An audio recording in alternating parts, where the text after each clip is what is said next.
ಬೇರೆ ಎಲ್ಲರಿಗೋಸ್ಕರ ನಾನು ಬೇಡ್ಕೊಂಡೆ. ಇವತ್ತು ನನ್ನ ಮಗುಗೋಸ್ಕರ ಬೇಡ್ಕೋತಿದ್ದೀನಿ. ನನ್ನ ಮಗು ಬೇಗ ಹುಷಾರಾಗಬೇಕು ಕಣಪ್ಪ. ರಾಯ್ರೆ, ಇವತ್ತು ನನಗೋಸ್ಕರ ನಿಮ್ಮ ಹತ್ರ ಕೇಳ್ತಿದ್ದೀನಿ ಭಗವಂತ. ನನ್ನ ಮಗು ಹುಟ್ಟಿದ ದಿನ ಇವತ್ತು. ಆ ಮಗುಗೆ ಆಶೀರ್ವಾದ ಮಾಡಪ್ಪ. ನೀವಿದ್ದೀರಾ ಅಲ್ವಾ ರಾಯ್ರೆ? ನಮ್ಮ ಜೊತೆ ಯಾವಾಗಲೂ ನೀವು ಇರ್ತೀರಾ ಅಲ್ಲ ತಂದೆ? ಹಾಂ.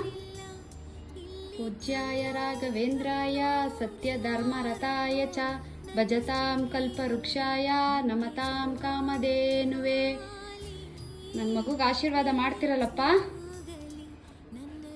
ಥ್ಯಾಂಕ್ಸ್ ರಾಯ್ರೆ. ಆರೋಗ್ಯ ತುಂಬ